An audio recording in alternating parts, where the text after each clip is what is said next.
इस मंदिर में मुसलमान हमारी बेटियों का शिकार करने के लिए आते हैं और पुलिस उन्हें कुछ नहीं कहती। 15 साल उसकी उम्र थी, नाबालिग था, बच्चा ही कहेंगे उसे। बच्चा नहीं था। मैं बहुत दिनों से मीडिया को समझा रहा हूँ, यहाँ ये 15-15 साल के अपराधी हैं, ये बच्चे नहीं हैं। 5 लोग अभी जो यहाँ गाजियाबाद में मारे हैं, गोविंदपुरम के बराबर में, उनकी लाश नहीं देखी जो गर्दन काट के हलाल करे गए हैं। बेटा वो बच्चे नहीं थे क्या? यहाँ मुसलमान लड़की छेड़ते थे और हम अगर उन्हें कुछ कहते थे ना तो इतनी बड़ी बड़ी दाढ़ी वाले मौलाना हमसे लड़ने के लिए आते थे। ये मुझे नहीं चाहिए भाई, मुझे नहीं चाहिए भाई।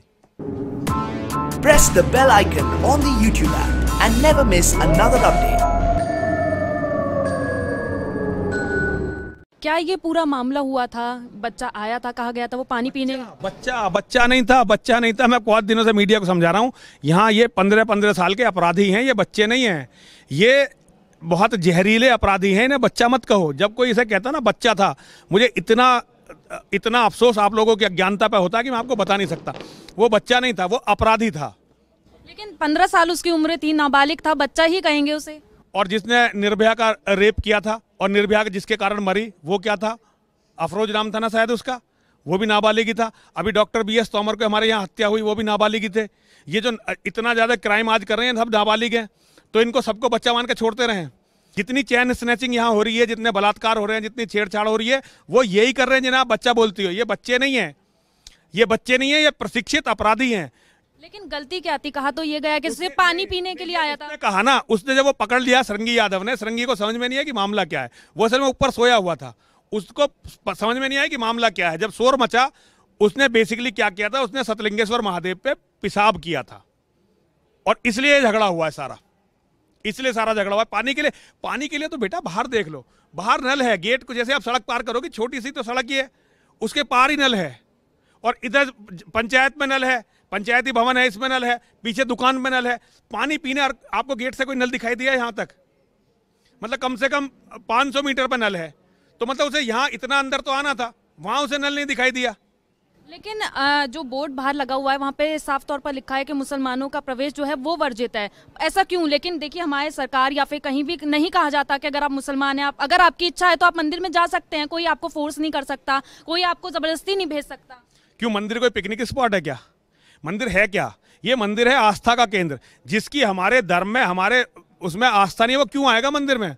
जो कारण थे वो तो छोड़ो, लेकिन तुम मुझे लॉजिकल ये बताओ कि जिसकी हमारे धर्म में आस्था नहीं, वो अपने भगवान के सिवा उनका कोई अल्लाह है, उसके सिवा किसी को मानते नहीं, जिसकी मूर्तियों से तोड़ते हैं, मूर्तियों पे पेशाब करते हैं, हमारी बेटियों को शिकार मानते हैं, वो हमारे मंदिर में क्यों आएंगे? मुझे ये बता दो बेटा, क्यों कोई जबरदस्ती है कि मंदिर में ही जाना? अपनी मस्जिदें इतनी सारी बना ली है, यहाँ 50 मस्जिदें हैं चारों तरफ, 50 मस्जिद मदरसे हैं, उनमें क्यों नहीं चले जाते?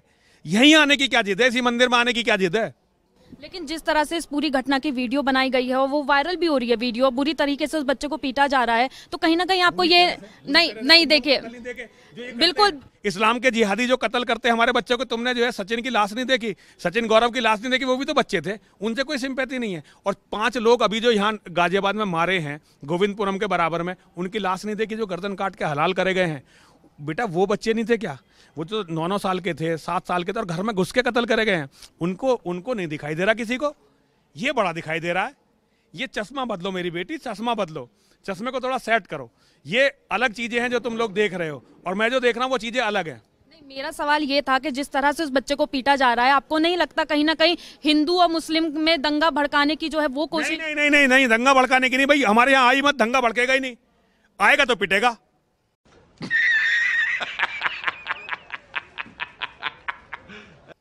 आएगा और बदतमीजी करेगा, पिटेगा, पक्का पिटेगा। और अगर ये तो मैं नहीं था, अगर मैं होता तो इससे ज्यादा होता मामला और वीडियो भी नहीं बनती। फिर क्या बढ़िया था गुरु।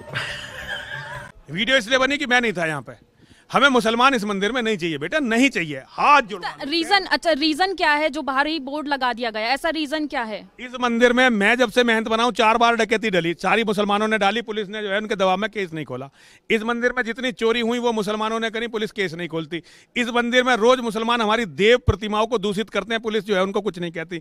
इससे भी बड़ी जो सबसे बुरी बात है, इस मंदिर में मुसलमान हमारी बेटियों का शिकार करने के लिए आते हैं और पुलिस उन्हें कुछ नहीं कहती।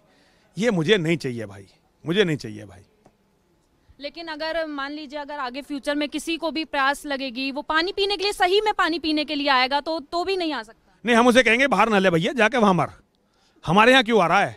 तू बाहर जाके नल से पानी पी ले, और नल से हम उसे और 2-4 नल और बता देंगे। मैं लड़कों को आप पहचानेंगे किस तरह से? मान लीजिए जरूरी नहीं है अगर एक मुस्लिम है तो वो टोपी लगा के ही मंदिर में एंट्री करेगा, मान लीजिए। नहीं, अगर पता चला कि ये मुसलमान है तब की बात है, अगर पता नहीं चला तो कोई बात नहीं। पता चला, उसने दिखाना चाहा कि मुसलमान हूँ, और वो मुसलमान बेटा यहाँ दिखाते हैं कि वो मुसलमान है। वो हमारी बेटियों से पिछली बार जो है असलम विधायक के लड़के को यहाँ पीटा गया था इस मंदिर में, जो सबसे ज़्यादा हमारे खिलाफ बयानबाजी कर रहा है ना, इसी मंदिर में असलम विधायक जो इसका लड़का आया था, और उसने मेरी एक बेटी के साथ बदतमीजी करी थी, और फिर हूल दी थी कि मैं असलम विधायक का लड़का हूँ, और उसको पीटा गया था यहाँ पे। तो बेटा ये तो होगा ही। हमारी बेटियां क्या, उनके मतलब अपने जान और माल की हिफाजत की रक्षा करने का अधिकार संविधान देता है। तो क्या ये केवल मुसलमानों के लिए है, हमारे लिए नहीं है ये अधिकार? या 14 साल का लड़का आके अगर मुझे गोली मार जाए तो क्या मैं इसलिए कि वो बच्चा है तुम्हारे हिसाब से मैं उसे गोली मारने दूं कि भाई आ जा तू तो बच्चा है बेटा मार गोली मुझे? 14 साल के लड़के यहाँ जब बलात्कार करते हैं, मैं अपनी बेटियों के बलात्कार होने दूं बेटा? ये बताओ। आप जिस तरह से कह रहे हैं कि लड़कियों का शिकार करने के लिए जो लड़के, मुस्लिम लड़के, वो इस मंदिर में आते हैं, तो फिर क्यों सुरक्षा के इंतजाम जो हैं वो नहीं किए जा सकते? सुरक्षा का सबसे बड़ा इंतजाम तो ये है कि मुसलमान आवे ही ना। सबसे बड़ा इंतजाम तो ये है कि मुसलमान इस मंदिर में ना आए, ये सबसे बड़ा इंतजाम है। आ गए तो भैया उन्हें निकाल दो बाहर, ये है, यही तो कर रहे हैं। सुरक्षा का इंतजाम तो है ये। देखिए, आप कह रहे हैं कि मुसलमान जो है लड़कियों का बलात्कार करते हैं, लेकिन जरूरी तो नहीं है कि एक मुसलमान ही होगा तो ही वो बलात्कार करेगा किसी लड़की का। हिंदू लड़के भी आजकल जो है बलात्कार करते हैं। हिंदू लड़के बलात्कार करते हैं, लेकिन उनकी कोई किताब नहीं कहती, उनका धर्म नहीं कहता। मुसलमान लड़के बलात्कार इसलिए करते हैं कि उनके ने उन्हें यह सिखाया है। मेरे भगवान ने बलात्कार नहीं सिखाया। एक किताब दिखा दो, एक किताब मेरी बेटी दिखा दो हिंदू धर्म की जो बलात्कार सिखाती हो। तो हिंदू जो बलात्कार कर रहा है, अच्छा एक सबसे बड़ी बात जिसका मुझे सबसे ज्यादा टीस है, हिंदू कोई भी हिंदू हो, मान लो तुम्हारा कोई छोटा भाई है, अगर वो किसी लड़की को छेड़ता है और मैं शिकायत लेके तुम्हारे पिताजी के पास जाता हूं, तुम्हारे पिताजी क्या करेंगे? वो ये भी नहीं देखेंगे कि शिकायत सच्ची है या झूठी है, वो तुम्हारे भाई को डांटेंगे, उसे मारेंगे। एक हिंदू ये करता है। यहां मुसलमान लड़की छेड़ते थे और हम अगर उन्हें कुछ कहते थे ना तो इतनी बड़ी बड़ी दाढ़ी वाले मौलाना हमसे लड़ने के लिए आते थे और हमारी बेटियों को बदचलन बताते थे। तुम्हारा लड़का आके हमारे मंदिर में लड़की छेड़ रहा है और तुम हमारी बेटियों पर टीका टिप्पणी कर रहे हो, ऐसा सहन करने के लिए मैं यहाँ नहीं बैठा हूँ। बस मेरा एक आखिरी सवाल ये है, जो मैंने अभी मंदिर के आसपास तस्वीर देखी, यहाँ पे जितना मुझे लगा कि ज्यादा संख्या में शायद मुस्लिम जो है वो रहते हैं। 5% मुसलमान, केवल 5% हिंदू हैं, केवल 5% हिंदू।